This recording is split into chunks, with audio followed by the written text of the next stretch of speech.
శ్రీ గణేశాయ నమః. శివాయ గురవే నమః. అందరికీ కూడా హనుమాన్ జయంతి శుభాకాంక్షలు. హనుమాన్ జయంతి అనగానే మనకు గుర్తొచ్చే గ్రంథం రామచరితమానస్. ఈ రామచరితమానస్ అనేది ఉత్తర భారతదేశంలో ప్రతి ఒక్కరింట్లో ఉంటుంది, ప్రతిరోజు వాళ్ళు చదువుతారు. ఈ రామచరితమానస్ రచించింది తులసీదాస్ గారు. హనుమాన్ చాలీసా ఈ రామచరితమానస్లో ఉంది. ఈరోజు గోస్వామి తులసీదాస్ గారి జీవితంలో కొన్ని ఘట్టాలు మనం చర్చించుకుందాం. గోస్వామి తులసీదాస్ గారు వివాహం చేసుకున్నారు. ఆయన భార్య చాలా సౌందర్యవతి. భార్యను విడిచి ఒక్క క్షణం కూడా ఉండలేదు. ఒకసారి ఆయన భార్య పుట్టింటికి వెళ్తుంది. ఆవిడ వియోగాన్ని భరించిన తులసీదాస్ గారు అర్ధరాత్రి హోరున వర్షం పడుతుంది, గంగానది ఒడ్డుకి వెళ్తారు భార్య ఊరు చేరుకోవడానికి. కానీ అర్ధరాత్రి వర్షం పడడంతో పడవ వాళ్ళు ఎవరూ లేరు. ఒక దొంగ లాంటిది కొట్టుకొని వస్తే దాని మీదకి ఎక్కి అవతల ఒడ్డుకి చేరుకుంటారు. ఆయన తీరా ఒడ్డుకి చేరుకొని చూసేసరికి అది దొంగ కాదు, అది ఒక శవం. అంటే భార్య మీద ఎంత ప్రేమో మనం అర్థం చేసుకోవచ్చు. శవాన్ని పట్టుకొని ఏరు దాటాడంటే. ఆ క్షణంలో తులసీదాస్ గారిని చూసి, వర్షంలో తడిసిపోయి వచ్చిన భర్తను చూసి తులసీదాస్ గారి భార్య భర్త యొక్క వ్యామోహానికి అక్కజపడి ఆశ్చర్యపడి భర్తకి జ్ఞానోపదేశం చేయాలని నిర్ణయించుకొని, ఈ నీచమైన నికృష్టమైన మలమూత్ర మాంస రక్తాలతో నిండిన శరీరం మీద ఎందుకు మీకింత వ్యామోహం అని ఆవిడ చెప్పడం జరుగుతుంది. భార్యనే గురువుగా భావించి భార్య చేసిన ఉపదేశాన్ని మనసులో పెట్టుకొని ఆయన కాశీకి వచ్చేశారు. కాశీలో తపస్సు చేశారు గంగానది ఒడ్డున. అప్పుడు ఈశ్వరుడు ప్రత్యక్షమై రామచరితమానస్ రాయమని ఆజ్ఞాపించడం జరిగింది. వెంటనే ఆయన రామచరితమానస్ని రచించారు. ఆయన జీవితంలో చేసిన ఎన్నో లీలలు ఉన్నాయి. ఆయన ఒకసారి ఉపన్యాసం ఇచ్చాక గాయత్రి మంత్ర జపం కూడా చేసుకున్న జలం విడిచిపెట్టారు.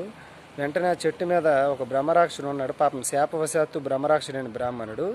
ఆ బ్రాహ్మణుడు వెంటనే ఇతను విడిచిపెట్టిన గాయత్రి మంత్ర జపం చేసిన జలాన్ని స్వీకరించిన అతనికి మాట్లాడే శక్తి వచ్చి ఇతని పాదాల మీద పడ్డాడు.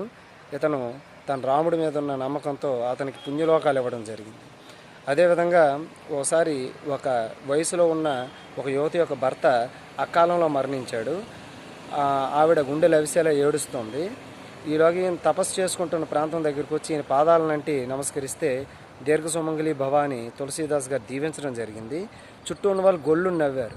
ఎందుకు నవ్వుతున్నారు నాయన అంటే, ఈవిడ భర్త ఇప్పుడే మరణించాడండి అంటే, దీర్ఘ సుమంగళి భవాని దీవించింది నేను కాదు, శ్రీరాముడే నా నోట పలికించాడు. ఆ శవాన్ని రప్పించి కట్లు విప్పించి వెంటనే కాశీ గంగా జలాన్ని పోసి చెవిలో రామనామాన్ని చెప్తారు ఆయన. వెంటనే రాముడు అనుగ్రహంతో లేచి కూర్చుంటాడు ఆ అబ్బాయి.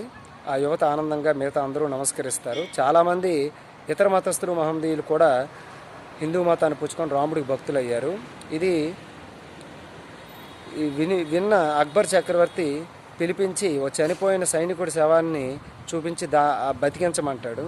ఎన్ని రకాలుగా ప్రలోభపెట్టినా తులసీదాస్ గారు ఒకటే చెప్పారు, ఆయుష్ ఉన్నవాళ్ళు బతుకుతారు కానీ ఆయుష్ లేని వాళ్ళు బ్రతకరు.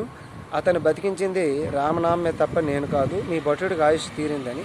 వెంటనే అక్బర్ చక్రవర్తి కొరడా దెబ్బలు జైలు శిక్ష వేస్తే ఎంతోమంది అక్బర్ చక్రవర్తి ఆస్థానంలో ఉన్న పండితులు ఇది తప్పని చెప్పడం జరుగుతుంది, కానీ చక్రవర్తి వినడు. వెంటనే అక్బర్ ఆస్థానంలో ఢిల్లీ మొత్తం కొన్ని లక్షల కోతులు వచ్చి చుట్టుముట్టేస్తాయి.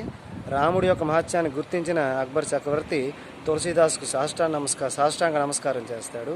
కనుక ఈరోజు అందరం ఆ రాముడిని, హనుమంతుడిని, తులసీదాస్ గారిని మనం స్మరించుకుందాం.